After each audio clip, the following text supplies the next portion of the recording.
আজকের রেসিপি গাজরের ক্ষীর। এর থিকনেস আর কালার দেখেই বোঝা যাচ্ছে এটা কতটা মজার আর সুস্বাদু হয়েছে। এই গাজরের ক্ষীর কিভাবে বানাতে হয় সেটাই থাকবে আজকে ভিডিওর মধ্যে। আর এরকম সুন্দর সুন্দর ভিডিও পেতে আপনারা অবশ্যই আমার চ্যানেলটা সাবস্ক্রাইব করবেন।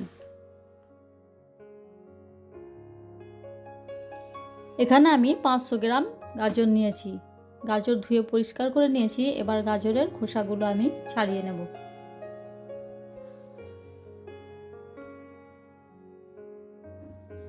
একটা গ্রেটারের সাহায্যে আমি সমস্ত গাজরগুলি গ্রেট করে নেব।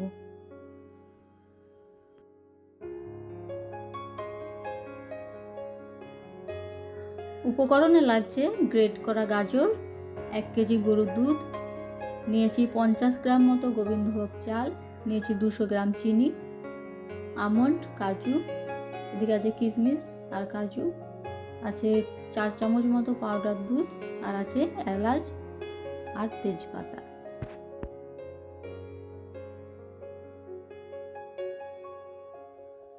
এবার গোবিন্দভোগ চালের মধ্যে জল দিয়ে চালটা ধুয়ে পরিষ্কার করে নিয়ে কিছুক্ষণের জন্য ভিজিয়ে রেখে দেব। এবার একটা মিক্সি জারের মধ্যে দিয়ে দিচ্ছি গোবিন্দভোগ চাল, দিয়ে দিচ্ছি আমন্ড আর কাজু, এবার দিয়ে দিচ্ছি পাউডার দুধ,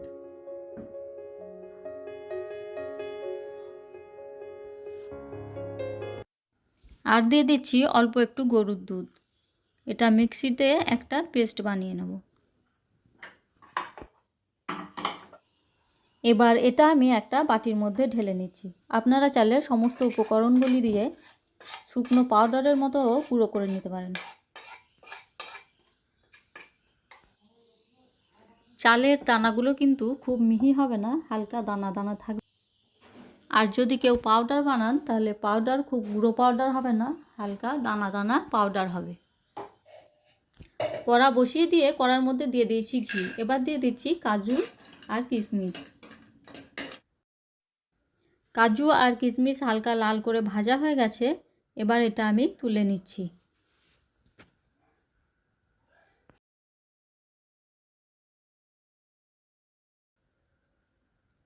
অল্প একটু ঘি যোগ করে দিয়ে দিচ্ছি গাজর।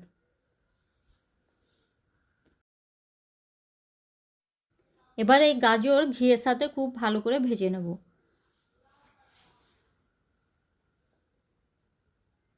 গাজর যত ভাজবো তত এটা কমতে থাকবে। গাজর ভালো করে ভাজা হয়ে গেছে। এবার এর মধ্যে আমি দিয়ে দিচ্ছি দুধ।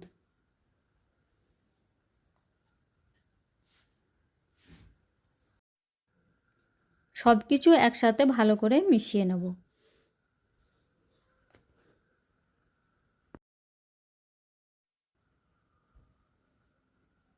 এই গাজরের ক্ষীর বানাতে কিন্তু খুব বেশি সময় লাগে না, খুব তাড়াতাড়ি এই ক্ষীরটা রান্না হয়ে যায়।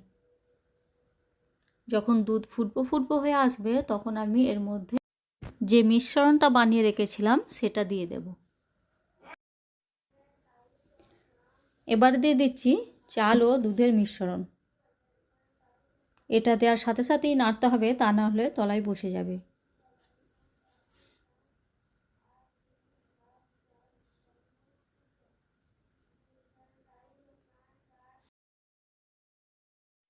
এটা খুব তাড়াতাড়ি গাঢ় হয়ে যায়, তাই অনবরত নাড়াচাড়া করতে হবে, তা না হলে তলায় বসে যাবে।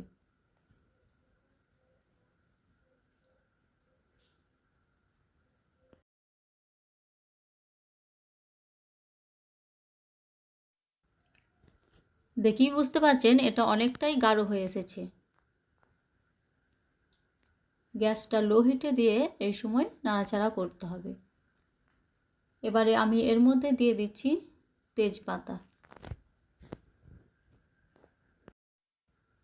দিয়ে দিচ্ছি অল্প একটু নুন।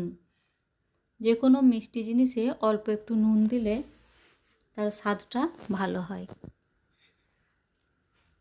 এবার দিয়ে দিচ্ছি চিনি।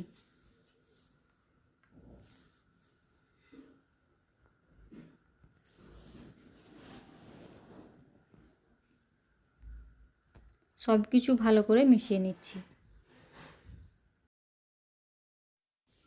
চাল ও দুধের মিশ্রণ দেওয়ার সাথে সাথে এর ঘনত্বটা অনেকটা বেড়ে যায়, তাই সমস্ত রান্নাটা আমি লো হিটে করেছি।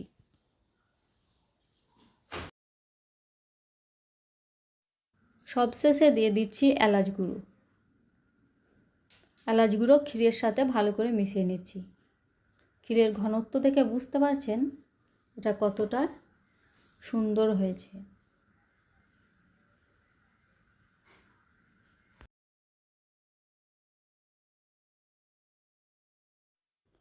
ক্ষীর বানানো হয়ে গেছে। এবার এই ক্ষীর আমি একটা অন্য বাটির মধ্যে তুলে নিচ্ছি। এই ক্ষীর রান্না করতে কিন্তু খুব বেশি সময় লাগে না, 10-15 মিনিটের মধ্যেই কিন্তু রান্না হয়ে যায়।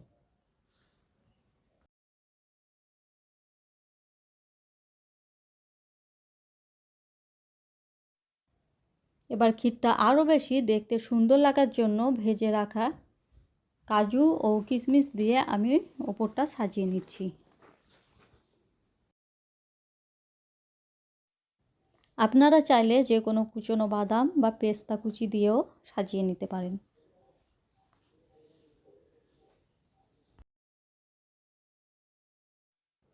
আপনারাও এভাবে গাজরের ক্ষীর বানিয়ে দেখবেন।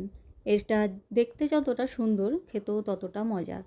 আর বানিয়ে অবশ্যই আমাকে কমেন্ট করে জানাবেন কেমন হয়েছে। আজকে এ পর্যন্তই। ধন্যবাদ।